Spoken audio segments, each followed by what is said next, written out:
Assalamualaikum warahmatullahi wabarakatuh.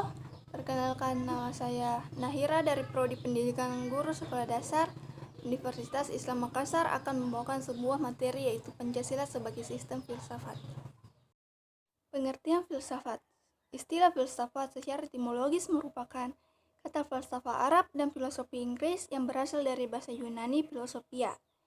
Kata filosofia merupakan kata majemuk yang tersusun dari kata philos atau philein berarti kekasih, sahabat, mencintai, dan kata sophia berarti kebijaksanaan, hikmat, kearifan, dan pengetahuan.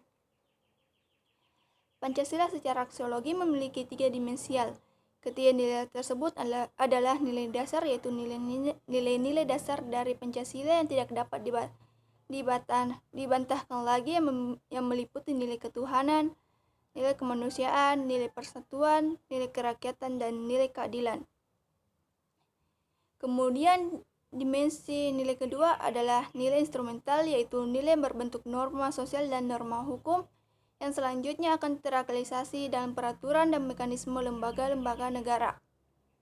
Dimensi nilai ketiga adalah nilai praksis, yaitu nilai yang sesungguhnya kita laksanakan dalam kenyataan sekaligus sebagai batu ujian apakah nilai dasar dan nilai instrumental itu benar-benar hidup dalam masyarakat. Secara aksiologi, bangsa Indonesia merupakan pendukung nilai-nilai Pancasila atau subscriber of value Pancasila, yaitu bangsa yang berketuhanan, yang berkemanusiaan, yang bersatuan dan berkerakyatan dan berkeadilan sosial. Pengakuan penerimaan dan penghargaan atas nilai-nilai Pancasila itu nampak dalam sikap, tingkah laku, dan perbuatan bangsa Indonesia sehingga mencerminkan sifat khas sebagai manusia Indonesia.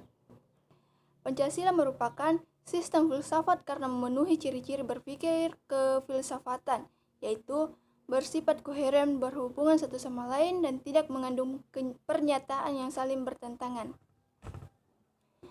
Meskipun berbeda, tetap saling melengkapi dan tiap bagian mempunyai fungsi dan kedudukan tersendiri. Bersifat menyeluruh, Pancasila dapat mewadahi semua kehidupan dan dinamika masyarakat di Indonesia. Bersifat mendasar, Pancasila dirumuskan berdasarkan inti mutlak tata kehidupan manusia untuk menghadapi diri sendiri, sesama manusia, dan Tuhan dalam kehidupan bermasyarakat dan bernegara. Bersifat spekulatif, Pancasila sebagai dasar negara pada mulanya merupakan buah pikir dari tokoh-tokoh kenegaraan yang kemudian dibuktikan kebenarannya melalui rangkaian diskusi dan dialog panjang dalam sidang BPUPKI dan PPKI.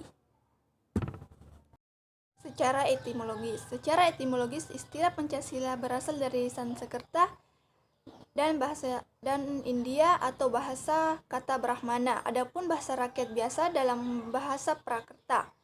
Menurut Muhammad Yamin, dalam bahasa Sanskerta perkataan Pancasila memiliki 2 macam arti. Secara leksikal yaitu panca artinya 5, sila vokal I pendek artinya batu sendi, alas atau dasar, sila vokal I panjang artinya peraturan, tingkah laku yang baik, yang penting, atau senonoh. Kata-kata tersebut kemudian dalam bahasa Indonesia, terutama bahasa Jawa, diartikan susila yang memiliki hubungan dengan moralitas. Oleh karena itu, secara etimologis kata Pancasila yang dimaksudkan adalah sila Pancasila dengan vokal I pendek yang memiliki makna leksikal berbatu sendi 5 atau secara harfiah dasar yang memiliki 5 unsur. Secara historis, proses perumusan Pancasila diawali ketika dalam sidang BPUPKI pertama Dr. Rajiman Widyodiningrat mengajukan suatu masalah khususnya akan dibahas pada sidang tersebut. Masalah tersebut adalah tentang suatu calon perumusan dasar negara yang akan dibentuk. Keadilan adalah pengakuan dan perlakuan yang seimbang antara hak dan kewajiban. Jika kita hanya menuntut hak dan lupa menjalankan kewajiban, maka sikap dan tindakan kita akan mengarah pada pemerasan dan memperbudak orang lain. Keadilan menurut Socrates, keadilan bentuknya macam-macam. Salah satunya di bidang pemerintahan. Keadilan dalam hal ini berarti ada saling pengertian adalah pemerintah dan rakyat. Manusia dan keadilan tidak hanya didambakan, namun juga diagungkan. Setiap manusia berbeda dalam memandang keadilan.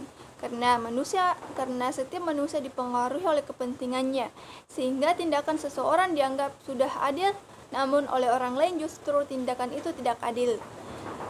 Ukuran keadilan ditentukan oleh soal hak dan kewajiban atau tanggung jawab.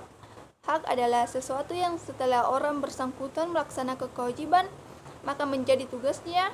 Kewajiban atau tugas ialah pekerjaan yang harus dilaksanakan oleh seorang sesuai dengan potensi dan jabatannya.